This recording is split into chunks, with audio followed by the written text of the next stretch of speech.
이탈리아에서 제일 유명하다고 알려진 밀라노 모델 대학교. 어릴 때부터 모델의 재능을 타고난 사람들만 모인다는 이곳 모델 전문 대학교는 모델의 꿈을 가진 대학생들을 위해 식단까지 철저히 관리해줄 정도로 학생들의 건강 관리에 악명이 높은데요. 특히나 모델이 꿈인 이곳의 학생들은 적은 양의 음식으로도 올바른 영양소를 모두 섭취하기를 바라기 때문에 그만큼 식단을 관리하는 조리사와 영양사들도 웬만한 실력으로는 오래 살아남지 못하는 곳인데요. 그런데 점심시간이 되자 학교에서 수업을 듣고 있던 키가 훤칠한 모델들은 일제히 어딘가로 달려가게 되고 그곳에는 이미 엄청난 줄이 서 있습니다. 모델 학교를 총괄 관리하는 학교 총장은 그러한 모습을 보자마자 안도의 한숨을 내쉬며 그제서야 가슴을 쓸어내리는데요. 과연 이곳 이탈리아의 모델 대학교에서는 무슨 일이 있었던 것일까요? 안녕하세요. 저는 이탈리아의 모델 전문 대학교를 졸업하고 전문적인 에이전시에 소속되어 활동하고 있는 릴리라고 합니다. 유명한 패션 회사의 눈에 띄어 다른 친구들보다 조금 늦게 모델 에이전시에 들어가게 된 저는 약 2개월 전만 하더라도 모델로서의 기회를 전혀 잡지 못하고 있던 그저 그런 평범한 모델이었죠. 특히나 지금의 에이전시에 소속되기 전 제가 다니고 있던 이탈리아의 전문 모델 대학교는 이탈리아에서는 최고로 악명 높은 훈련과 재능을 요구하는 곳이었고 그곳에 입학한 학생들도 이미 모델로서 최고의 재능을 가진 학생들 뿐이었습니다. 그래서 그런지 이곳에 모이는 모델의 꿈을 가진 학생들은 같은 꿈을 가지고 있는 제가 보더라도 엄청나게 엄격한 자기관리로 자기의 몸과 건강을 가꾸는 학생들이 대부분이었죠. 과거에는 옷의 디테일을 살리기 위해 그저 마른 모델을 원하던 경향이 강했지만 요즘에는 한눈에 보더라도 건강해 보이는 탄탄한 몸으로 옷을 받쳐주는 모델을 원하는 에이전시가 더욱 많기 때문에 요즘 모델을 준비하는 사람들 사이에서는 엄청난 식단 관리와 운동은 필수로 자리 잡은 상태입니다. 그래서 그런지 제가 다니던 밀라노 모델 전문 대학교는 그러한 부분에서 가히 이탈리아에서는 최고 수준이라고 할 만큼 학생들의 건강 관리와 식단 관리를 해주더군요. 하지만 저를 포함한 대부분의 모델을 원하던 친구들이 대학교에 대한 이야기가 나올 때마다 늘 하던 얘기가 있었는데요. 그것은 바로 학교에서 식단을 관리해주는 것은 너무나 감사한 일이지만 그곳에서 만들어지는 요리들이 너무나 터무니없을 정도로 맛이 없을 뿐만 아니라 영양 구성에도 전혀 맞지 않는 식단으로 제공되고 있다는 사실입니다. 이것은 모델을 전문적으로 훈련하고 양성한다는 타이틀의 대학교에는 전혀 맞지 않는 엄청나게 큰 문제였죠. 알다시피 모델들은 각자의 건강과 몸매 관리를 굉장히 엄격하게 하므로 이러한 식단 구성에서도 모든 영양소를 분석하고 조합해 먹는 것이 기본인데 이러한 역할을 모델 전문 대학교에서 전혀 해내지 못했기 때문입니다. 물론 몇몇 친구들은 도시락을 싸오는 친구들도 있었으나 현대 사회에서는 이러한 영양소 구성에 맞춰 도시락을 싸는 것조차 너무나 번거로운 일이었고 심지어는 이러한 문제점을 해결하기 위해 비싼 학비를 주고 모델 대학교에 오게 된 것인데 어째서인지 학교에서는 이러한 문제를 몇 년 동안이나 해결하지 못하더군요. 특히나 그 중에서도 더욱 엄격히 식단에 집착하던 친구들은 학교에서 꽤 유명하다는 영양사와 조리사를 고용해 맛있는 음식을 학식으로 주더라도 조금만 입맛에 맞지 않거나 영양소 구성에서 벗어난다면 먹지 않기 일쑤였고 이러한 문제들 때문에 저희 대학교 입학률이 점점 낮아지는 처참한 문제로까지 이어지기 시작했습니다. 이탈리아에서는 기존 모델 전문 대학교가 제가 다니고 있던 밀라노 모델 대학교밖에 없었지만 점차 시간이 지나면서 비슷한 전문 대학교들이 계속해서 생겨나기 시작했고 학생들의 명성이 학교의 명성과 다름없던 이곳에 모델의 재능을 가진 새로운 신입생들의 입학률이 낮다는 것은 학교가 없어질 수 있는 위기로까지 이어질 수 있기 때문인데요. 저 또한 모델로서의 꿈을 이루기 위해 비싼 학비를 주고 지금의 대학교에 입학한 것이었고 일부 모델의 워킹이나 옷을 다루는 법에 대해서는 강의의 퀄리티가 높았지만 학생들의 최대 문제인 학식을 제공하는 것에 있어서는 늘 불만이 많았습니다. 그리고 이러한 문제점들은 학교에 다니던 학생들의 부모님 귀에까지 들어가게 되었고 모델이라는 직업적 특성상 부유한 집안에서 자란 아이들이 많은 가정답게 학생들의 불만뿐만 아니라 학부모들의 불만으로마저 학교에 전해지게 되었죠. 그래서 그런지 제가 입학하고 난 이후 학식의 문제점이 계속 바뀌지를 않자 학교를 자퇴하는 아이들은 물론 새롭게 생긴 다른 모델 대학교에 입학하는 경우가 허다했습니다. 학교 측에서도 위기를 느꼈는지 더욱 유명한 패션쇼 현직 교수들을 섭외해 강의의 퀄리티를 올리려고 했지만 어째서인지 식단에서만큼은 아무런 성과를 보이지 못하더군요.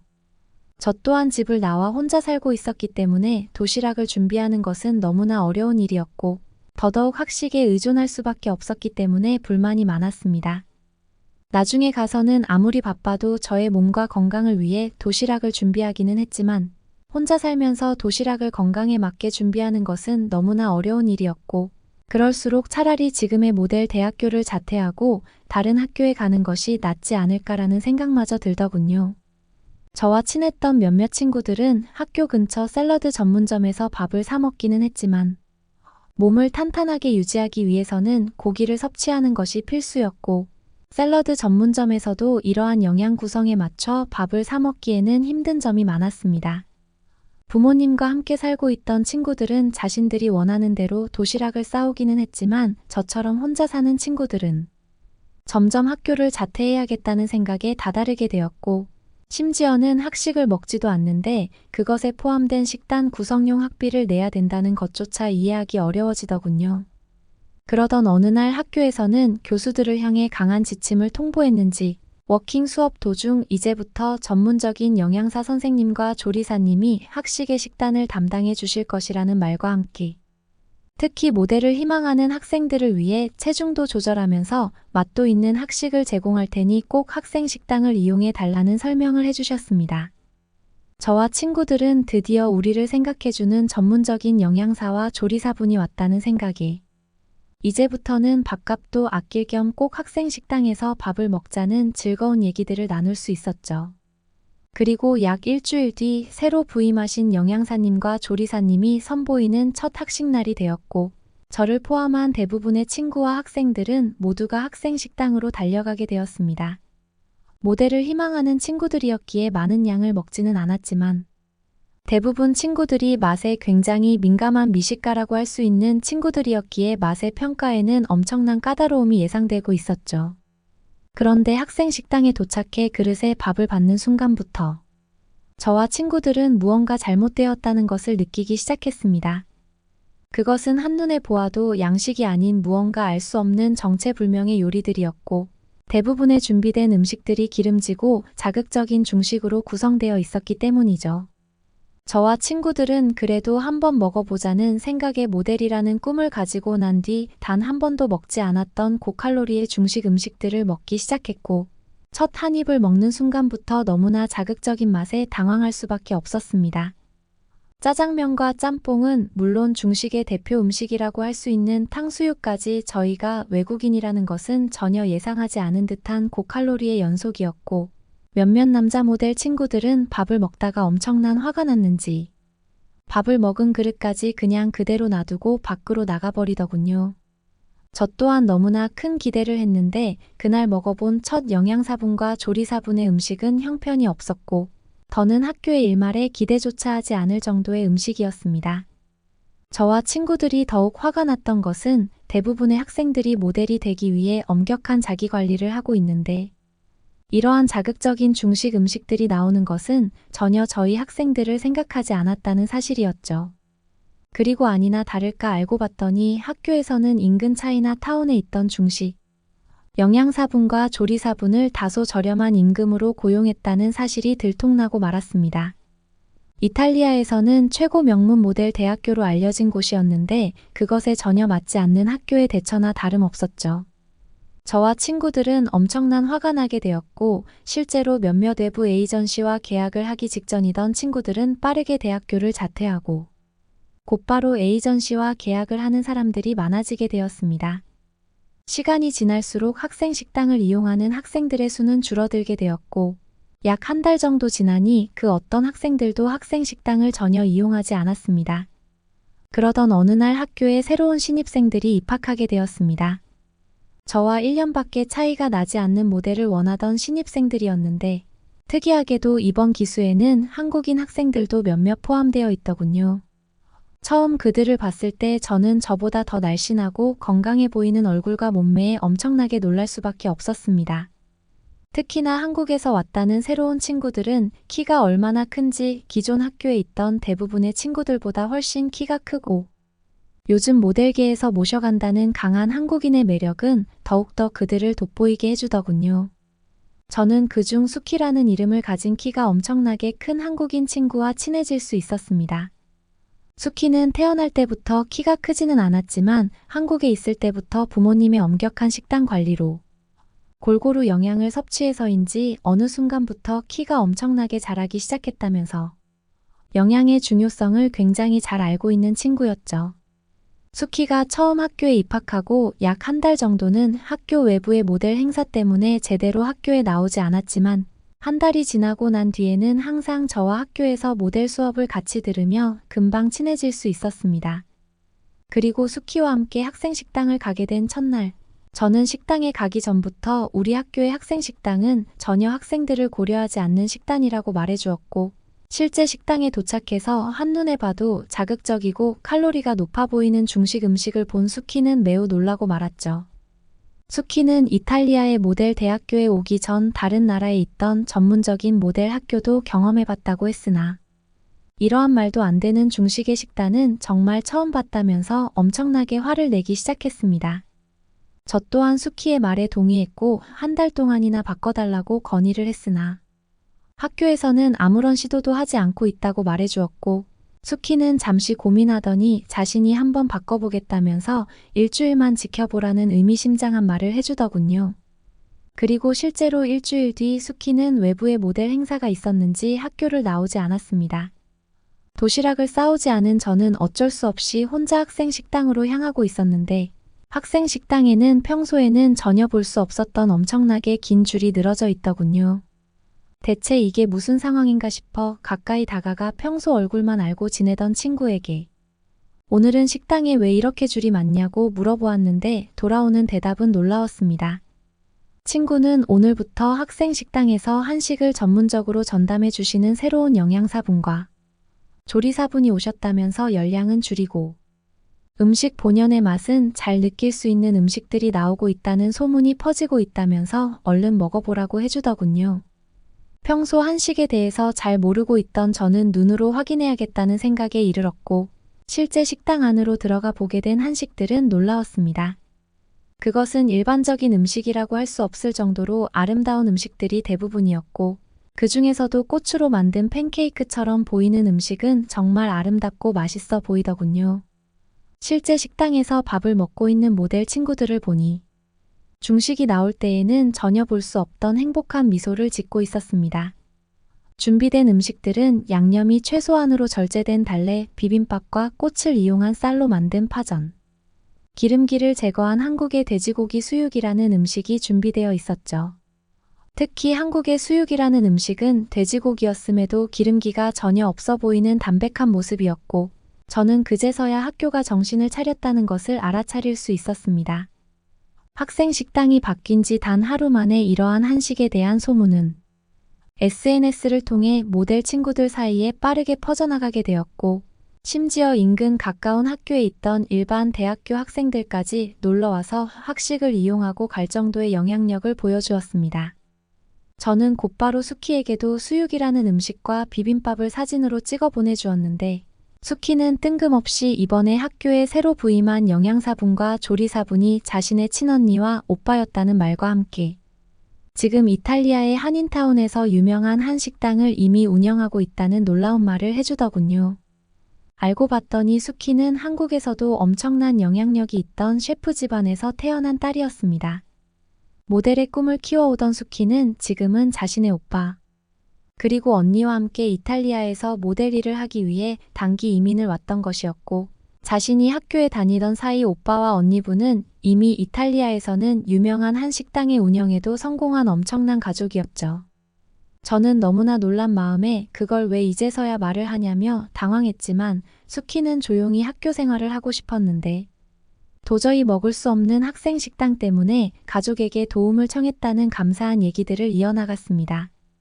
수키 또한 비싼 학비를 냈음에도 제대로 된 학식이 나오지 않는 것에 불만이 많았던 것이었고, 가족들과 함께 학교를 총괄 운영하는 학교 총장님을 찾아가 직접 한식 요리를 선보이고, 비용에 대한 얘기도 모두 끝마쳤던 것이었죠.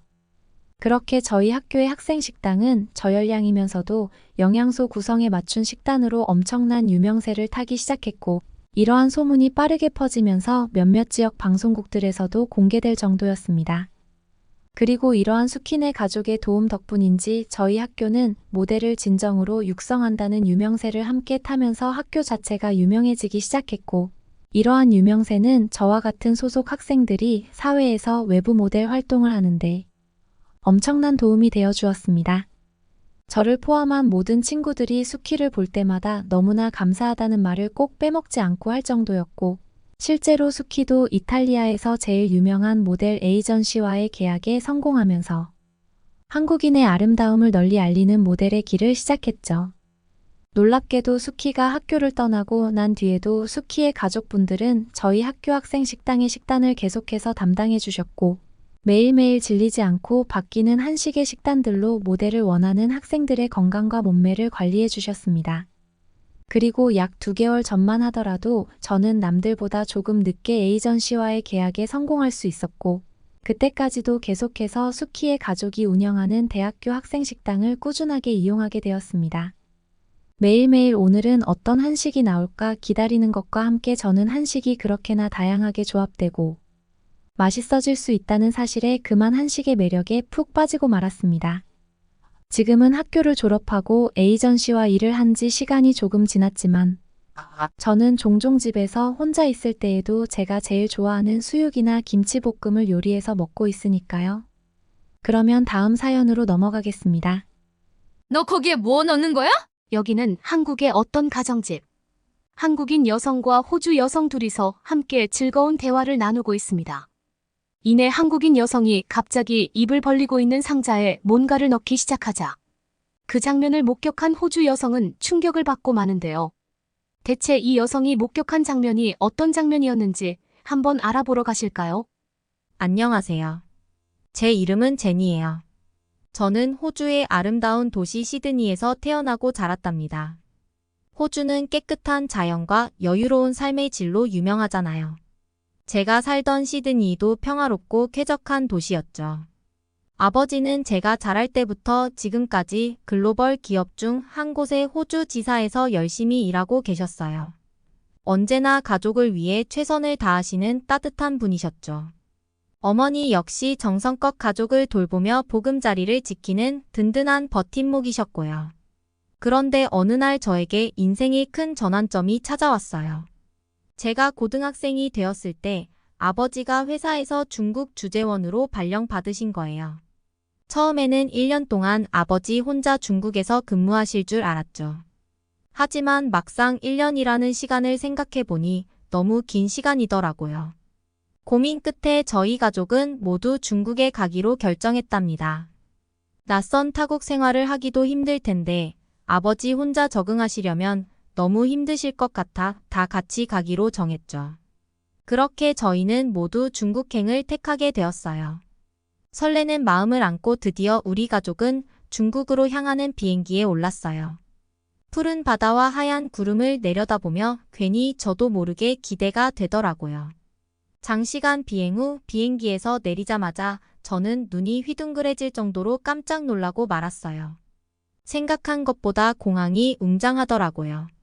천장은 유리로 되어 있어 햇빛이 쏟아져 들어왔고 입국 심사대를 거쳐서 밖으로 나가니까 굉장히 많은 사람들로 북적였어요. 그 모습을 보고 있자니 여기가 진짜 중국이 맞는 건지 괜한 착각이 들더라고요. 늘 뉴스에서 보던 중국의 이미지와는 너무나 달랐거든요. 노후되고 더러울 것이라고 생각했는데 그 편견이 무색할 만큼 공항은 쾌적하고 세련되어 보이기까지 했다니까요. 그런데 이렇게 좋은 첫인상도 잠시 곧바로 충격적인 경험을 하게 되었어요. 아버지 회사에서 제공해준 숙소까지 가기 위해서는 조금 거리가 있어 택시를 탔는데 원하지도 않은 중국 택시의 민낯을 보게 돼 버린 거 아니겠어요? 정말 당장 뛰쳐내리고 싶을 정도였죠. 택시기사의 첫 인상은 괜찮았어요. 50대 후반으로 보이는 아저씨였는데 인상이 나쁘지 않아 보였거든요. 택시가 출발하자 기사 아저씨는 저희 가족에게 계속 말을 걸었어요. 아버지는 중국으로 파견 가시게 되면서 급하게 중국어를 배우셔서 그런지 그나마 기사 아저씨가 하시는 말씀을 알아들으시는 것 같았어요. 하지만 아버지 빼고 나머지 가족들은 중국어를 하나도 몰랐기에 아버지가 통역을 해주는 정도만 겨우 알아들었죠. 저는 쭈뼛거리며 기사 아저씨 눈치만 살폈어요. 어색한 미소를 짓는 게 전부였죠. 그런데 갑자기 차 안에서 냄새가 나는 거 아니겠어요? 기사 아저씨를 쳐다보니 아저씨가 담배를 꺼내 물더니 차 안에서 피우기 시작한 거예요. 저희 동의를 구하지도 않고 말이죠. 깜짝 놀라 눈을 동그랗게 떴죠. 호주에서는 절대로 있을 수 없는 일이었거든요. 기사가 담배를 태워서 차 안에 연기가 가득했어요. 숨을 쉴 때마다 독한 연기가 목구멍을 엄청 자극했죠. 가족들도 눈살을 찌푸리며 괴로워했어요. 창문을 열고 싶었지만 밖에는 매연과 미세먼지가 가득해서 망설일 수밖에 없었죠. 상황이 어찌되나 지켜보던 중 또 한 번 놀랄 일이 벌어졌어요. 차가 막히자 기사가 갑자기 차선을 이탈해 인도와 차도를 왔다 갔다 하면서 난폭운전을 하기 시작한 거 아니겠어요? 오토바이와 행인들을 아슬아슬하게 피해가며 과속으로 내달렸죠. 저는 차 안에서 뭘 잡을 게 없나. 계속 두리번거리다가 창문 위에 있는 손잡이를 두 손으로 겨우 잡고 무서워서 덜덜 떨고 있었다니까요. 아버지는 기사에게 천천히 가라고 중국어로 소리쳤지만 아예 통하지 않더라고요. 식은땀을 줄줄 흘리면서 눈을 질끈 감고 버티다 보니 겨우 목적지에 도착할 수 있었어요. 그런데 기사가 요구한 요금을 듣고 또 한 번 경악을 금치 못했죠. 아버지가 검색해서 알아본 택시 요금의 3배가 넘는 어마어마한 금액을 청구하는 거 있죠. 아버지가 계속 택시기사의 말을 통역해줘서 알아들을 수 있었죠. 혹시 몰라 미스터 기를 확인해 봤는데 100위안밖에 안 나왔더라고요. 그런데 350위안이라니 순간 아버지의 얼굴이 붉어졌어요. 이럴 리가 없다며 따지기 시작했죠. 그러자 기사는 태연하게 할증이 붙었다며 우기더라고요. 목소리를 높이고 눈썹을 치켜세우는 걸 보니 약삭 빠른 사기꾼 같은 느낌이 들었죠. 아버지가 계속해서 따지자 기사는 결국 350위안에서 300위안으로 깎아주겠다면서 선심 쓰는 척을 했고 결국 아버지도 더 이상 신랑이 하는 게 무의미하다고 판단했는지 기사가 부른 바가지 요금을 그대로 지불하고 택시에서 내렸답니다. 정신없이 캐리어를 끌고 숙소로 발걸음을 옮기면서도 아까 있었던 일을 생각하니 너무 실망스러움만 가득했어요. 중국에 도착하자마자 느꼈던 기대감과 환상은 산산이 깨지고 중국에 대해 안 좋은 인상만 자리 잡게 되었죠. 중국 택시에서의 악몽 같은 경험을 뒤로하고 겨우 숙소에 도착해서 창문을 열어봤지만 아무리 창문을 활짝 열어도 아까 맡았던 담배 연기 냄새는 좀처럼 가시지 않았어요. 택시에서 맡은 담배 냄새가 머리카락부터 시작해서 온몸에 밴 것 같았죠. 게다가 난폭운전으로 인한 멀미까지 겹치면서 속이 울렁거려 도저히 참을 수가 없었어요. 결국 화장실로 뛰어가 몇 번이고 토를 해야 했답니다. 한동안 욕실 바닥에 쓰러져 있을 수밖에 없었죠.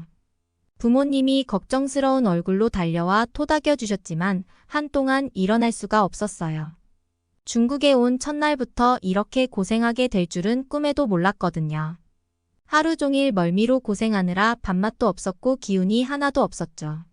무엇보다 택시에서 밴 담배 냄새가 온몸에 밴 것 같아 기분이 너무 불쾌했어요. 씻고 또 씻어도 담배 냄새가 잘 가시지 않는 느낌이었는데 어찌나 끔찍했는지 몰라요. 이불 속에 파묻혀 잠들려고 해도 자꾸만 택시 안에서 있었던 일만 생각났답니다. 앞으로 중국에서 잘 버텨낼 수 있을지 벌써부터 걱정이 되었죠. 부모님 덕분에 간신히 중국 생활에 적응한 후 바로 중국 국제학교에 입학 등록을 했어요. 하지만 이 학교는 아파트에서 꽤 멀리 떨어져 있었기에 대중교통을 이용할 수밖에 없었죠. 처음에는 등교 시간에 맞춰 학교 셔틀버스를 타려 했지만 저희 집이 노선에서 너무 벗어난 곳에 있어서 결국 포기해야 했어요. 그래서 지하철을 타고 학교에 가야 했죠. 만약 제가 살던 호주였으면 크게 어려울 일도 아니었겠지만 중국의 지하철역은 저에겐 미로 찾기나 다름없었어요. 일단 지하철을 타러 가는 길부터가 호주와 다르게 만만치 않더라고요. 왜냐고요? 표지판에 적힌 영어는 그저 중국어 발음을 영어 알파벳으로 나열해 놓은 것 뿐이었거든요. 영어라고 하기도 민망할 만큼 어눌하고 부자연스러운 표현들로 적혀 있어 보자마자 혼란스러움을 감출 수가 없었답니다. 그렇게 안내 표지판과 사투를 벌이다 개찰구 앞에 도착할 수 있었어요. 하지만 저는 개찰구 앞에서 깜짝 놀랄 수밖에 없었죠. 중국에서는 지하철을 타려면 반드시 여관에 설치된 보안 검색대를 통과해야 했거든요. 금속 탐지기를 지나 가방 검사까지 마쳤는데 날카로운 눈빛의 보안 요원들이 저를 향해 다가오는 거 있죠. 외국인이라는 이유로 유독 저에게 집중하는 것 같더라고요. 다른 승객들은 그냥 통과시켜주면서 말이에요. 어느 날은 보안 요원 중 한 명이 제게 지나치게 가까이 다가와 온몸을 꼼꼼히 검사하기 시작했어요. 심지어 몸 안에 손까지 대려고 하더라고요. 너무 당황스러워 얼굴이 화끈거렸지만 어찌할 도리가 없었죠. 강압적인 보안 요원의 태도에 죄 지은 사람처럼 위축되어 버렸다니까요. 설상가상 그 보안 요원의 입에선 끔찍한 입냄새가 풍겨왔어요. 저에게 말을 할 때마다 토할 것만 같았답니다. 진짜 그 순간에는 눈을 질끈 감고 시간이 흐르기만을 기다렸어요. 지옥 같은 보안 검색을 겪고 나서야 간신히 지하철에 탈 수 있었죠. 앞으로 매일같이 저 끔찍한 과정을 반복해야 한다니 그저 막막하다는 생각밖에 들지 않았어요.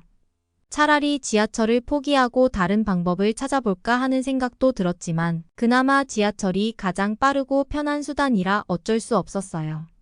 택시는 이전에 있었던 사건 때문에 탈 수 없었고 버스는 노선도 복잡하고 배차 간격도 긴데다 말도 안 통해서 괜히 길을 잃으면 큰일 날 수 있기 때문에 탈 수 없었죠.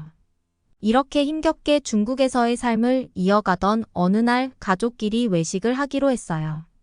그동안 힘들었던 만큼 맛있는 걸 먹으며 기분 전환을 해보자는 생각에서였죠. 근처 번화가에 유명하다는 식당을 찾아갔어요. 밖에서 보기에는 평범해 보이는 식당이었죠. 하지만 식당에 들어서자마자 자리에 앉았는데 제 눈을 의심할 수밖에 없었어요. 제자리에서 알게 모르게 보이는 주방의 벽면과 천장 그리고 조리대 주변이 모두 기름때로 까맣게 얼룩져 있던 거 아니겠어요? 아니, 어떻게 요리를 한다는 사람이 주방을 저렇게 관리할 수 있는 거지라는 생각을 하면서 저도 모르게 얼굴을 찡그리고 말았어요. 진짜 그때 본 그 주방은 마치 몇 년 동안 청소를 하지 않은 듯한 모습이었다니까요. 부모님께 조용히 귓속말로 주방 쪽을 보라고 말씀을 드렸는데 부모님도 믿기지 않는다는 듯 눈을 동그랗게 뜨면서 기겁하시더라고요. 그리고선 얼른 나가자고 저를 재촉하셨어요. 그렇게 저희 가족은 가방을 들고 누구보다 빠르게 자리에서 벗어날 수밖에 없었습니다. 그런데 식당을 나서려는 찰나 갑자기 안에서 고함 소리가 들려왔어요. 사장으로 보이는 아저씨가 저희 가족을 보고 손가락질을 하면서 큰 소리로 뭐라고 말하는 거예요. 저희는 중국어를 이해할 수 없었지만 그 아저씨의 표정과 몸짓을 자세히 보니 좋은 소리는 아니겠구나 단번에 알 수 있었죠. 저희가 음식도 먹지 않고 가려고 해서 화가 난 게 딱 보이더라고요. 그 아저씨가 고래고래 소리치며 다가오는 바람에 우리는 식당에서 재빨리 멀리 벗어날 수밖에 없었어요. 뒤에서 난리법석 피우는 사장의 목소리가 등 뒤로 꽂혔지만 일단 그 자리를 빨리 벗어나는 것이 우선이었죠. 중국에 온 뒤로 가장 당혹스러운 경험이었어요. 위생 상태도 그렇고 사장의 태도도 별로고 정말 불쾌한 일 가득이더라고요. 중국에서의 삶은 저희 가족 모두에게 괴로운 나날의 연속이었어요. 식당에서 겪은 불미스러운 사건 이후로 저는 혼자서는 어디 가기가 두려울 정도가 되었죠. 어머니가 장을 보거나 가족들끼리 외식할 때에만 같이 밖을 돌아다닐 수 있었답니다. 그쯤에 아버지는 회사 일로 바빴지만 들어오시면 늘 피곤한 얼굴로 한숨만 푹푹 내쉬었어요. 아무래도 아버지께서도 호주에서 있었을 때와 다르게 중국 사람들은 말이 안 통한다고 괴로워하시더라고요. 저희는 그렇게 꼬박 한 달을 버텼어요. 처음에는 시간이 해결해 줄 거라고 생각했는데 계속 살다 보니 시간이 답이 아니더라고요. 결국 한계에 다다른 저희 가족은 중국에서 더는 살 수 없다는 결론을 내렸어요. 아버지는 도저히 여기서 더 버틸 자신이 없다며 회사에 사직서를 제출하겠다고 하셨죠. 엄마와 저는 아버지께서 그런 결정을 하시는데 말릴 수가 없더라고요. 중국에서 생활하는 게 얼마나 힘든지 누구보다 잘 알고 있었으니까요. 아버지가 회사에 사직 의사를 전달하자 회사에선 뜻밖의 제안을 해왔어요. 아예 퇴사할 바엔 중국에서 한국으로 발령지를 옮기는 것이 어떻겠냐는 거였죠. 저와 어머니는 한국? 하면서 의아해했어요. 중국하고 뭐가 다를까 싶었죠. 사실 한국에 대해 아는 것이 아무것도 없었지만 같은 아시아권 국가니까 결국엔 중국과 별반 다르지 않을 거라고만 짐작했었거든요. 그래서 한국행에는 그리 내켜하지 않았어요. 차라리 아예 호주로 돌아가는 편이 낫겠다 싶기도 했고요. 이 생각을 아버지께 말씀드리자 아버지께선 다른 생각을 가지고 계시더라고요. 어머니와 제 반응을 보시더니 제안 하나를 하셨죠. 이왕 한국에 가게 된 거 주위 사람들이 한국은 살기 좋다고 많이 추천했으니 한번 가서 살아는 보자고 말이에요. 만약 한국에 가서도 중국처럼 힘들면 그땐 진짜 이직을 해서라도 호주로 돌아갈 거니 걱정 말라고 하셨죠. 그렇게 저희 가족은 반신반의하는 마음으로 한국행을 결정했답니다. 우여곡절 끝에 한국행 비행기에 몸을 실었어요. 중국에 처음 갈 때에는 훨씬 기대되고 설레었는데 중국에서 겪은 일 때문인지 한국에 가는 길은 그다지 설렘이 없더라고요.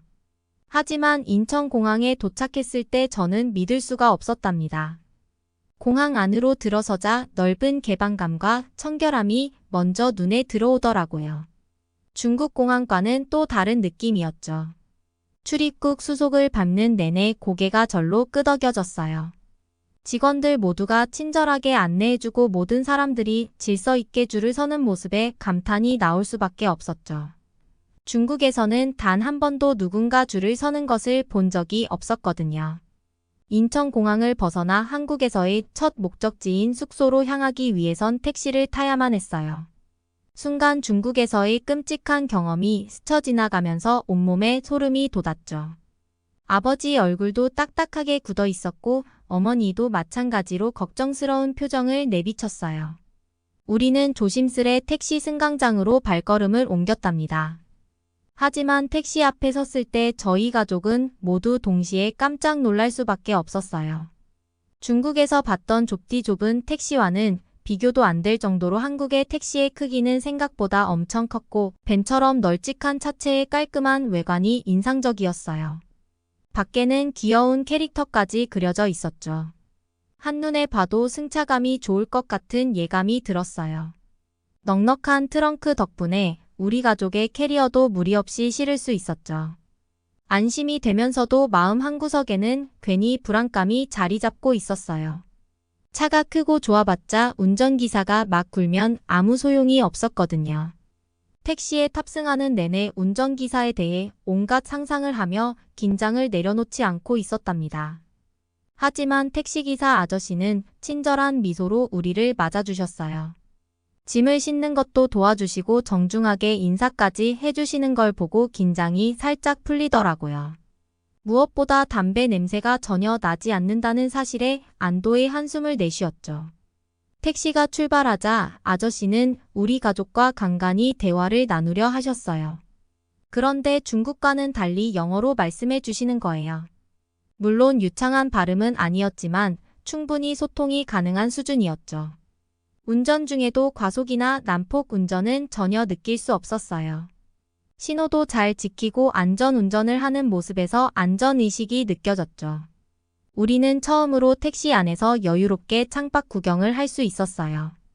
숙소에 도착해 요금을 치를 때 또 한 번 감동받을 수밖에 없었답니다. 아저씨가 달라고 한 금액이 딱 미터기에 나온 요금이었거든요. 중국에서 겪었던 바가지 요금이 떠올라 괜히 더 고마운 마음이 들었죠. 저는 유일하게 알고 있던 한국어인 감사합니다를 말씀드리면서 택시에서 내렸어요.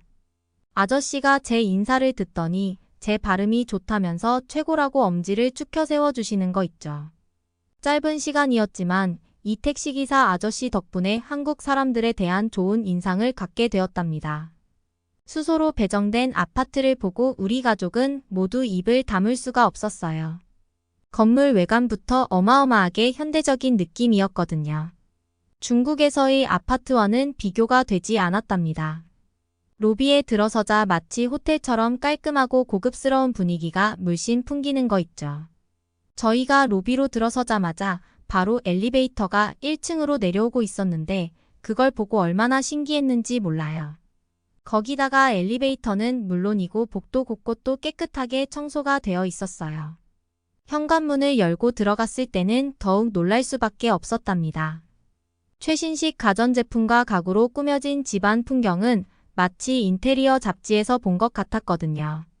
그렇게 며칠 밤을 보내고 설레는 마음으로 한국에서의 첫 등교를 준비하던 중 문득 걱정이 앞섰어요. 중국에서와 마찬가지로 한국에서도 지하철을 타고 학교를 왔다 갔다 해야 하는 상황이었거든요. 혹시 한국 지하철도 중국처럼 복잡하고 불편하지 않을까 괜히 걱정부터 앞섰죠. 하지만 이 생각은 지하철역에 도착하는 순간 말끔히 사라졌답니다. 일단 지하철 역사로 들어서자마자 깨끗하고 정돈된 모습에 감탄이 절로 나왔어요. 바닥은 물론 벽면까지 말끔해서 누가 봐도 쾌적한 공간이었죠. 거기다가 사람들도 모두 질서를 지켜 지하철을 타고 내리는 것도 신기했어요. 사람들이 탈 때에는 부채꼴 모양으로 줄을 서 있고 내리는 사람들이 모두 내린 뒤에 타더라고요. 뭔가 암묵적인 규칙인 듯 모두 그 규칙을 지키고 있었죠. 이것저것 너무 신기했는데 그중 정말 신기했던 건 역내 안내 표지판이었어요. 단순히 한국어뿐만 아니라 영어와 중국어, 그리고 일본어까지 다국어로 표기가 되어 있는 거 아니겠어요. 영어 안내문은 발음 그대로 표기하는 중국식 영어와는 달랐죠. 문법에 맞게 정확히 번역되어 있어서 외국인인 저도 쉽게 이해할 수 있었답니다. 중국에서 겪었던 고충이 단번에 해소되는 순간이었어요. 진짜 가슴 속에 얹혔던 것이 쭉 내려가는 느낌이 들었다니까요. 개찰구를 통과할 때도 마음이 편했어요. 중국의 지하철처럼 별도의 안전검사대가 없었거든요. 짐 검사는 물론 승객을 대상으로 하는 강제적인 신체 검사도 없었죠. 불쾌한 몸 접촉이나 엄격한 통제 없이 자연스럽게 승강장으로 이동할 수 있어서 정말 홀가분했답니다. 특히 저를 검사하던 중국 보안요원의 입냄새를 맡을 필요가 없다는 게 정말 행복했죠. 이렇게 안전검사대 없이 관리되는 한국 지하철을 보면서 중국은 얼마나 치안이 안 좋으면 지하철에 그런 걸 설치했나 싶더라고요. 게다가 승강장에서 기다리는 내내 역한 냄새가 전혀 나지 않는다는 사실에 감탄을 금치 못했어요. 중국에서는 사람들의 채취와 담배 냄새로 숨이 막힐 정도였거든요. 그런데 한국 사람들이 모여있는 한국 지하철에서는 은은한 비누 냄새가 가득했죠. 간혹 가다가 지하철에 사람들이 많을 때도 누군가 말을 할 때면 입냄새가 나기는커녕 상쾌한 냄새가 나더라고요. 한국 사람들이 얼마나 청결함에 신경 쓰고 양치를 열심히 하는지도 자연스럽게 느껴졌죠. 그리고 한국의 지하철을 타면서 호주의 지하철과 비교되는 점이 하나 있었는데 바로 모든 역에서 문을 열어준다는 사실이에요. 이건 당연한 거 아니냐고요. 아마 많은 분들이 당연하다고 생각하실 수 있겠지만 제가 사는 호주에서는 지하철이 역에 멈췄을 때 녹색 버튼을 눌러야지만 문이 열리는 시스템을 갖고 있어요. 한국의 지하철처럼 모든 역에서 문을 열어주지 않죠. 게다가 호주 지하철은 배차 간격이 굉장히 길었는데 한국 지하철은 배차 간격도 굉장히 짧아서 학교 다닐 때마다 지하철을 정말 잘 이용할 수 있을 것 같다는 생각을 했답니다. 그렇게 한국 생활에 점차 적응해 가던 어느 날 저희는 가족끼리 근사한 외식을 하기로 했죠. 그 중에서도 한국을 대표하는 K푸드인 김치찌개로 결정했답니다. 다행히도 김치라는 음식 자체가 저에겐 그리 낯설지 않았어요. 학교 급식에서 반찬으로 종종 김치가 나왔었거든요. 처음 먹어봤을 때 특유의 냄새에 조금 당황스럽기도 했지만 막상 맛은 의외로 제 입맛에 잘 맞았답니다. 매콤하면서도 알싸한 맛이 중독성이 있달까요? 그래서 김치찌개를 먹어보게 되어 무척 기대가 되었죠. 식당 위치를 검색해 집에서 멀지 않은 곳에 자리한 맛집을 찾아갔어요. 문을 열고 들어섰는데 중국 식당과는 조금 다른 분위기였죠. 중국에서의 식당처럼 주방이 훤히 들여다 보이는 구조라서 자연스럽게 시선이 주방 안으로 꽂혔는데 저는 순간 입이 떡 벌어질 수밖에 없었어요. 왜냐하면 그 주방이 너무나도 깨끗하고 위생적으로 보였거든요. 중국에서 봤던 음식점들은 주방 위생 상태가 눈에 띄게 좋지 않았잖아요. 기름대로 얼룩진 벽면에 정리정돈 없이 어질러진 조리대까지 볼 수 있었는데 한국은 전혀 다른 거 있죠. 스테인리스로 된 주방 기구는 말끔히 닦여 반짝였고 조리대 위의 재료들도 싱싱함이 눈에 띄더라고요. 조리사들의 위생복과 모자도 깔끔했죠. 이런 모습들을 보고 있자니 우리가 먹게 될 음식에 대한 신뢰가 절로 생기더라고요. 감탄한 표정으로 부모님께 말씀드리니 부모님께서도 한국에서는 음식에 신뢰가 간다고 말씀하시는 거 아니겠어요? 조금 기다리니 저희 앞에는 김치찌개와 반찬들이 정갈하게 놓여졌어요. 빨간색으로 부글부글 끓고 있는 김치찌개와 각종 반찬이 저를 유혹했죠.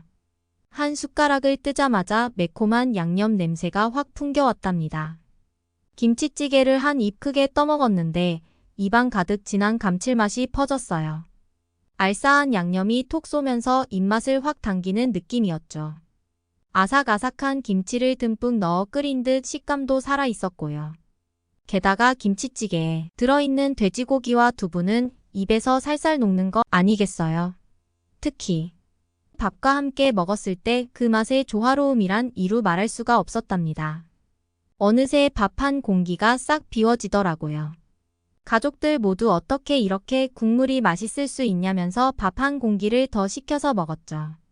왜 K푸드가 전 세계적으로 유행하는지 알겠더라고요. 그렇게 저희 가족은 중국에 살았던 때와는 달리 한국에서의 생활에 정말 만족하면서 지내고 있었어요. 어느덧 한국에 온 지 반년이 넘어가고 있더라고요. 이젠 학교에서도 많은 친구들과 어울릴 수 있게 되었죠. 특히 한국인 친구 선아와는 각별한 사이가 되었답니다. 제가 처음 학교에 온 날 선아가 먼저 다가와서 유창한 영어로 말을 걸어주었어요. 성격도 좋았는데 무엇보다 저를 향한 따뜻한 마음이 고마웠죠. 자연스럽게 친해지다 보니 어느새 선아의 집에 자주 놀러 가게 되었어요. 그러던 어느 날 선아가 라면을 끓여준다면서 집에 놀러 오는 게 어떻냐고 물어보는 게 아니겠어요. 유튜브에서만 보던 한국 라면을 먹어볼 수 있다니 너무 기대가 되었죠. 선아는 라면을 아주 맛있어 보이게 끓였고 김치와 같이 가져오더라고요. 라면에는 김치가 필수라며 꼭 같이 먹어보라고 했죠. 선아의 말대로 저는 라면 한 젓가락과 김치 한 조각을 후루룩 먹어보니 쫄깃한 면발의 식감이 정말 일품이었답니다. 게다가 라면 특유의 감칠맛 있는 국물과 개운한 맛에 김치가 입안에서 맴돌더라고요. 매콤한 김치 맛이 자칫 느끼할 수 있는 기름기를 잡아주니 숟가락을 들고 라면을 또 먹게 되었죠. 김치찌개 집에서 먹던 김치와는 또 다른 느낌이 나더라고요. 선아와 그렇게 라면을 먹고 배가 불러오자 남은 음식들을 치우기 위해 자리에서 일어났어요. 그런데 이때 저는 충격적인 장면을 보게 되었답니다. 주방에 어떤 네모난 기계가 있었는데 선아가 다 먹은 그릇을 들고 그 기계 앞으로 다가가니 기계가 마치 입을 벌리듯 위쪽 뚜껑이 열리는 게 아니겠어요. 심지어 선아가 망설임 없이 남은 음식물을 그 안에 버리고 있더라고요. 제가 깜짝 놀라서 음식물을 저기에 버리면 어떻게 하냐고 물어보자. 선아는 웃으면서 음식물 처리기라고 알려주는 거 있죠. 버린 음식물을 처리기 안에 넣으면 그 안에 있는 미생물들이 분해시켜서 흙으로 만들어 준다더라고요. 제가 깜짝 놀라서 음식물 처리기 안을 들여다보니 부드러운 흙 같은 물질들이 보였어요. 심지어 음식이 썩어서 날 법한 냄새도 전혀 나지 않았죠. 분해된 음식물이 흙이 된다는 점이 신선하게 다가왔답니다. 한국 사람들은 정말 신기한 물건들을 똑똑하게 잘 사용한다는 생각이 들었죠. 그렇게 한국에 온 지 어느덧 1년이 가까워지고 있었어요. 처음에는 낯설고 두려웠던 한국 생활이었지만 지금은 너무나도 행복하고 만족스럽죠.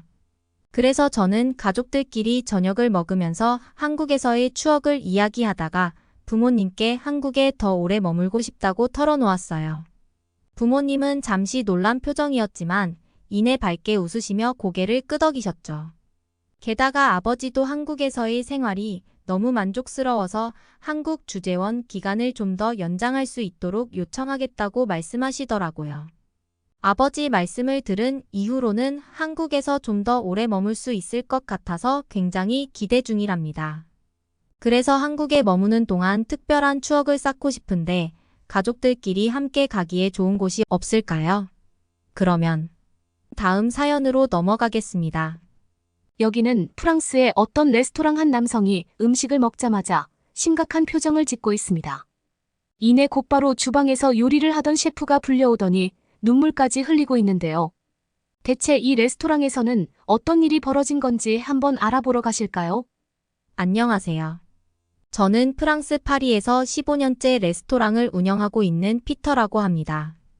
40살이 된 지금 르코르동 블루 파리 캠퍼스를 수석으로 졸업하고 고든 램지 레스토랑에서 경력을 쌓은 것이 엊그제 같은데 벌써 세월이 이렇게 흘렀네요. 제 곁에는 사랑하는 아내 데이지, 그리고 7살 된 눈에 넣어도 아프지 않을 네티가 함께하고 있죠. 지난 20년간 아버지로부터 물려받은 작은 식당 피터스 키친을 운영하며 온 힘을 다해왔어요. 정직한 재료와 정성 어린 요리로 단골 손님들의 사랑을 받으며 나름대로 자리를 잡아가고 있었죠. 아버지의 뒤를 이어 가족의 생계를 책임진다는 자부심, 그리고 언젠가 네티에게 멋진 셰프의 꿈을 물려주고 싶다는 희망도 있었고요. 그런데 지난 몇 개월간 제 마음에 그림자가 드리우기 시작했어요. 식당 건물 주인이 계약 기간도 1년이나 남았는데 갑자기 건물을 팔겠다며 식당을 비워달라는 통보를 해온 거예요. 이유도 설명도 없이 일방적인 요구였죠. 망연자실한 채로 새로운 건물을 알아보았지만 파리 중심가 임대료는 이전의 2배는 기본이었어요. 어떻게 감당하란 말인가요? 한 달은 고민에 고민을 거듭했어요. 밤잠을 설치는 날이 많아졌죠. 식당 문을 닫아야 하는 상황까지 왔어요. 파리에서 한 평생을 살아온 터전, 제 삶의 전부나 다름없던 피터스. 키친과의 작별을 앞두고 있다는 사실이 믿기지가 않았죠. 아니 어쩌면 이미 알고 있었는지도 몰라요. 치솟는 파리의 임대료, 줄어드는 손님들 벼랑 끝에 서 있다는 느낌이 들었거든요. 하지만 인정하기가 두려웠어요. 가족들에게 떳떳하지 못할 것 같았죠.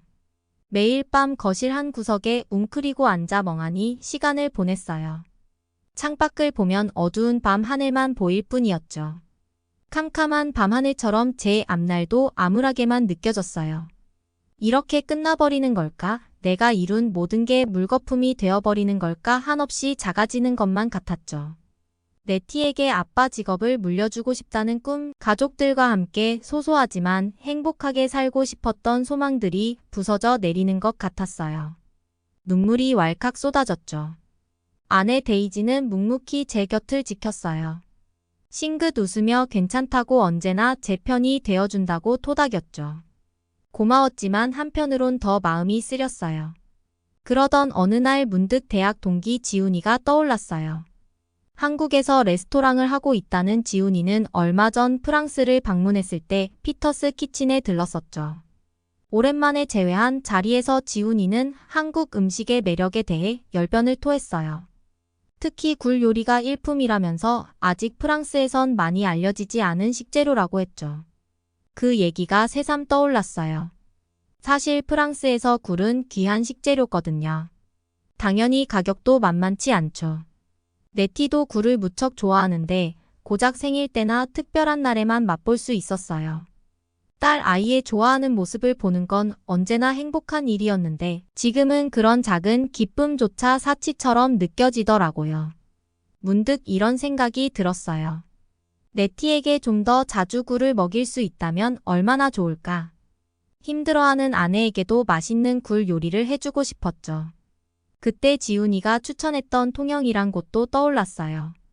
싱싱한 굴이 많이 난다고 했던 기억이 어렴풋이 났거든요. 지훈이의 레스토랑에 가본다면 새로운 영감도 얻을 수 있지 않을까? 아내. 데이지에게 이 생각을 말해봤어요. 여보, 우리 가족 여행 어때? 한국에 가서 맛있는 굴도 실컷 먹어보고 지훈이한테 조언도 구하고 오면 좋을 것 같아. 데이지의 눈이 휘둥그레졌어요. 여행이라니 그것도 한국까지 망설이는 눈치였죠. 하지만 곧 데이지가 웃음 지으며 말했어요. 좋아요. 한국으로 한번 가봐요. 우리 딸이 굴 먹는 걸 얼마나 좋아하는데 여보도 바람 좀 쐬면 좋을 거예요. 순간 코끝이 찡해지더라고요. 힘든 시기에 가족 여행을 떠난다는 게 미안했지만 고마운 마음이 먼저 밀려왔어요. 다음 날 네티에게 한국 여행 얘기를 꺼냈더니 너무 좋아서 어쩔 줄 몰라 하는 거예요. 정말이요, 아빠, 우리 비행기 타고 한국 가는 거예요. 맛있는 꿀도 먹어볼 수 있어요. 아이의 환한 미소에 그간의 고민이 눈 녹듯이 사라지는 것 같았죠. 그렇게 우리는 한국행 비행기에 몸을 실었어요. 10시간이 넘는 긴 비행 끝에 인천공항에 도착했을 땐 온몸이 쑤셨지만 묘한 설렘을 감출 수가 없었어요. 공항 밖으로 나오자 차가운 겨울 공기가 얼굴을 때렸지만 지훈이가 저희를 기다리고 있었죠. 지훈이는 저희를 반갑게 맞아주었어요. 오랜만에 만난 그는 훨씬 성숙해 보였죠. 피터, 정말 잘 왔어. 내가 너희 가족을 꼭 초대하고 싶었던 곳이 있어. 통영이야. 구의 천국이지. 내 말 믿어봐. 내 인생이 바뀔 만한 경험이 될 거야. 지훈이의 말에 기대감이 높아졌어요. 아내와 딸의 손을 꼭 잡고 KTX에 올랐죠. 차창 밖으로 눈 덮인 산과 들판이 끝없이 펼쳐졌어요. 낯선 풍경을 바라보며 설렘과 두려움이 교차했죠. 과연 이 여행이 제게 어떤 깨달음을 줄지 돌아가면 또다시 막막한 현실이 기다리고 있을 텐데. 복잡한 생각에 잠겨 있는데 옆에서 네티가 신나게 외쳤어요. 아빠, 저기 바다다. 창밖으로 드넓은 바다가 펼쳐졌어요. 수평선과 맞닿은 푸른 물결이 눈부시게 일렁였죠. 네티의 얼굴에 환한 미소가 떠올랐어요. 쏟아지는 햇살을 받으며 딸아이가 즐거워하는 모습을 보니 이 여행을 떠나기 잘했다는 생각이 들더라고요. 마침내 통영에 도착했어요. 짙은 바다 내음이 코끝을 간지렸죠. 지훈이는 해벌쭉 웃으며 말했어. 얘들아, 준비됐어. 지금부터 굴의 천국에 빠져볼 시간이야. 가족들과 함께 통영굴 축제장으로 발걸음을 옮겼어요. 우리를 맞이한 건 장관이었죠. 활짝 열린 하늘 아래 시커먼 숯불 위로 노릇노릇 굴들이 익어가고 있었어요. 축제장 가득 진한 굴 냄새가 풍겼죠. 군침이 절로 돌더라고요. 옆구리를 쿡쿡 찌르는 통증이 느껴졌어요. 아빠, 저거 먹어보면 안 돼요. 제발요. 네티가 애원하듯 올려다봤죠. 간절한 눈빛을 보니 거절할 수가 없었어요. 천막 앞에 줄을 서서 기다렸죠. 드디어 저희 차례가 되자 아저씨가 그릇 가득 굴을 담아주셨어요. 김이 모락모락 나는 굴 위로 신선한 파와 고춧가루를 솔솔 뿌리는데 정말 먹음직스러워 보였어요. 네티의 두 눈이 반짝였었죠. 제가 굴을 입에 가져가기도 전에 후루룩 빨아들이기 시작했어요. 응, 정말 맛있다. 연신 감탄을 내뱉으며 한 움큼, 두 움큼 굴을 집어먹는데 데이지와 눈이 마주쳤어요. 말없이 서로를 바라보며 빙그레 웃음 짓는 거예요. 굴을 한 입 베어 물자 바다의 향이 진하게 퍼졌어요. 싱그럽고 신선한 맛에 절로 눈을 감게 되더라고요.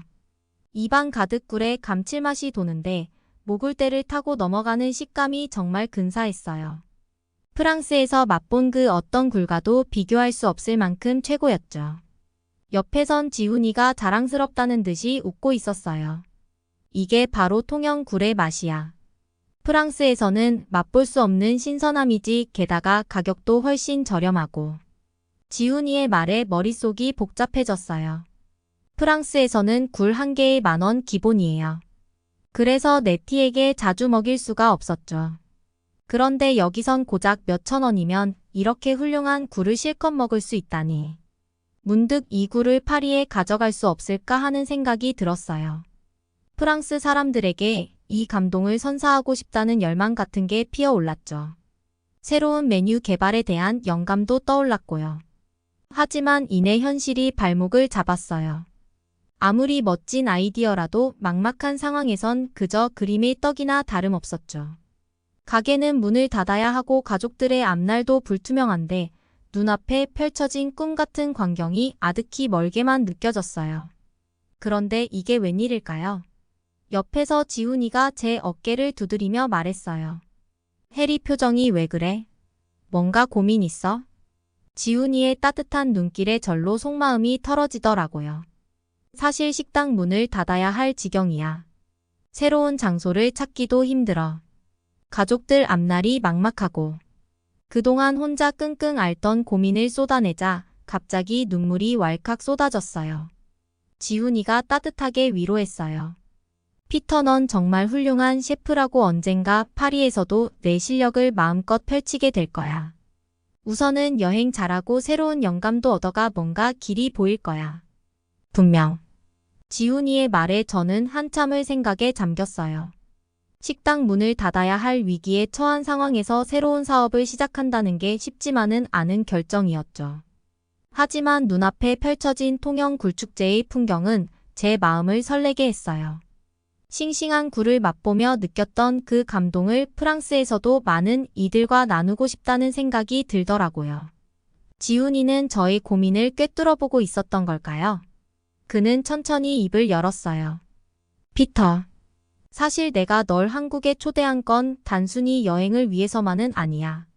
파리에 새로운 식당을 차리는 데 있어 너와 함께 일하고 싶었거든. 순간 머릿속이 복잡해졌어요. 지훈이의 말을 곱씹으며 천천히 되물었어. 파리에서 새로운 식당이라니? 구이 요리 전문점 같은 건가? 이는 고개를 끄덕이며 흥분된 목소리로 말을 이었어. 그래, 통영굴로 승부를 걸어보려고 해. 지금 파리에서도 굴이 트렌드로 떠오르고 있잖아. 현지인의 입맛에 맞는 굴 요리를 선보이는 거야. 넌 셰프로서의 재능과 경험이 있으니 식당의 얼굴이 되어줄 수 있을 거야. 갑작스러운 제안에 머리가 핑 돌았지만 가슴 한편으로 묘한 기대감이 피어오르는 걸 느꼈어요. 낯설고 힘든 도전이겠지만 그것도 소중한 친구와 함께라면 가능할 것도 같았죠. 하지만 한편으론 걱정이 앞섰어요. 아, 고마워. 정말 멋진 기회인 것 같아. 그런데 나는 알다시피 새로운 가게를 차릴 자금이 안 돼. 게다가 통영굴을 안정적으로 공급받을 수 있을지도 의문이고. 그러자 지훈이는 자신만만한 미소를 지으며 말했어요. 피터, 걱정 마. 식당 운영은 내가 맡을게. 넌 주방에만 전념하면 돼. 그리고 자금은 우리 가게가 성공했을 때 그때 줘도 돼. 그리고 통영굴 구입도 이미 현지 어민들과 긴밀하게 협력하고 있으니 문제없어. 넌 오로지 멋진 음식을 만드는 데만 집중하면 돼. 지훈이의 말을 듣고 있자니 아니다 싶었던 마음에 조금씩 확신이 생기기 시작했어요. 이 친구라면 믿고 맡길 수 있을 것 같았죠. 분명 멋진 식당이 될 거라는 희망도 보였고요. 지훈이와 나란히 걸으며 구체적인 계획을 논의하기 시작했어요. 식당 위치부터 인테리어, 메뉴 구성까지 열정으로 가득 찬 밤이었죠. 우리 식당 이름은 어떻게 할까? 오이스터 퍼펠이 어때? 농담 삼아 던진 제 말에 지훈이가 힘차게 손뼉을 쳤어요. 이거다. 난 마음에 들어. 피터, 너의 셰프로서의 정체성이 돋보이는 이름이잖아. 둘 다 웃음이 터졌죠. 새로운 식당을 향한 두근거림에 밤새도록 잠을 이룰 수 없었어요. 가로등 불빛 아래 펼쳐진 통영의 밤거리를 지훈이와 어깨동무한 채 천천히 걸었답니다. 굴 하나로 인생의 전환점을 맞이하게 될 줄이야. 이 여행이 가져다준 또 하나의 선물이었어요. 좌절의 순간에서 희망의 씨앗을 발견하게 해준 통영이라는 고장과 소중한 인연에 대한 고마움을 잊지 않으려 해요. 다음 날 지훈이는 통영의 여러 양식장으로 저를 안내했어요. 그곳에서 만난 어민분들은 굴에 대한 놀라운 해박한 지식을 가지고 계셨죠. 바닷속 생태부터 채취 시기, 보관 방법까지 귀 기울여 배우는 동안 식재료에 대한 새로운 통찰을 얻을 수 있었어요. 무엇보다 정직하게 땀 흘려 일하시는 어민분들의 삶의 철학이 마음에 깊이 남았다. 이 바다가 주는 건 선물이지 우리는 자연의 순리에 맞게 겸손한 자세로 받아야 하는 거야. 한 어민 아저씨의 말씀이 가슴을 울렸어요. 음식을 대하는 셰프로서의 마음가짐을 되새기게 됐죠. 지훈이와 양식장 견학을 마치고 숙소로 돌아오는 길 머릿속은 온통 새로운 메뉴 아이디어들로 가득했어요. 지훈아, 굴 퓨전 파스타는 어떨까? 아니면 흥미 굴 리조또 같은 거 하던가? 오, 그거 괜찮은데 파리 사람들도 분명 좋아할 거야. 우리만의 특색을 담는 게 중요하지. 신선한 발상들이 넘쳐났죠. 돌아가면 본격적인 메뉴 구상에 돌입해야겠다는 생각을 했어요. 이런 걸 보면 노력하는 사람에겐 기회가 온다더니 정말 그런가 봐요. 포기하고 싶었던 순간에도 앞으로 나아갔기에 큰 행운이 제 앞에 놓인 것 같아요. 이번 기회를 놓치지 않고 반드시 성공시키고 말 거라는 다짐을 했어요. 가족과 함께 새로운 삶을 시작하는 것, 그것이 저희 가장 큰 목표니까요. 소중한 가족을 향한 애틋한 마음을 안고 저는 지훈이와 함께 파리행 비행기에 몸을 실었어요. 잔뜩 부푼 설렘을 품고서 말이죠. 창밖으로 점점 멀어지는 한국의 풍경을 바라보며 가슴이 뭉클해졌어요. 짧았지만 제 인생에서 잊지 못할 시간을 보낸 고마운 도시 통영에서의 행복한 기억, 그리고 소중한 만남을 절대 잊지 못할 거예요. 통영이 선물해준 꿈의 씨앗을 파리에서 활짝 피워내야겠다는 다짐을 하고 또 했죠.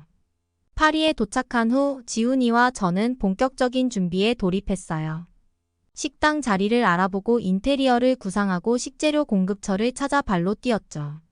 쉽지 않은 과정이었지만 서로 의지하며 차근차근 문제들을 해결해 나갔어요.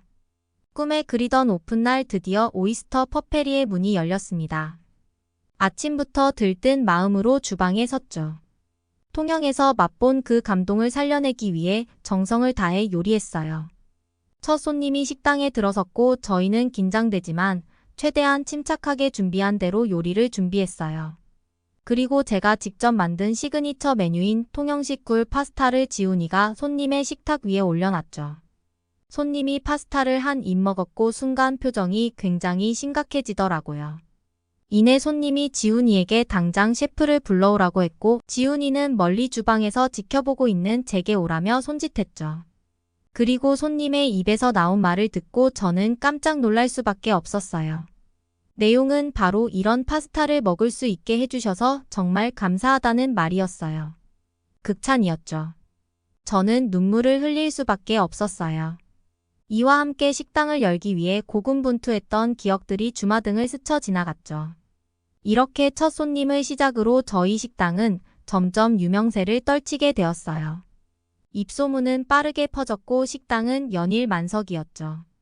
한 젊은 푸드블로거가 식당을 찾았고 제 음식에 극찬을 아끼지 않았어요. 파리 미식가들 사이에서 오이스터 퍼페리는 숨은 맛집으로 급부상했죠. 어느 날 한 TV 프로그램 제작진이 찾아왔어요. 제 이야기에 감명을 받았다며 다큐멘터리를 제안하더군요.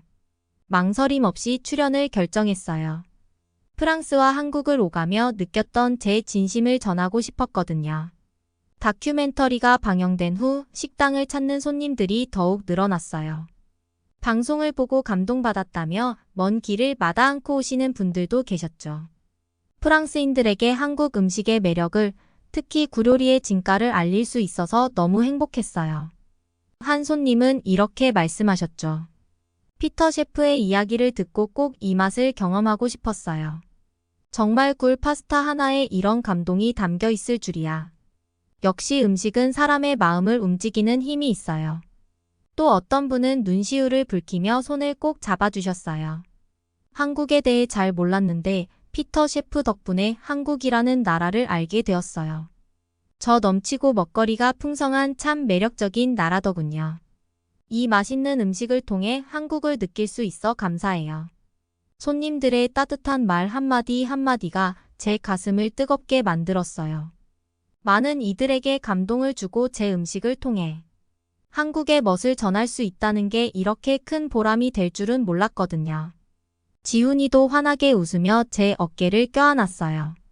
피터, 넌 대단한 셰프야. 이렇게 멋진 한국 요리로 파리 사람들의 마음을 사로잡다니. 자넨 한국 음식 문화의 훌륭한 홍보대사 같아.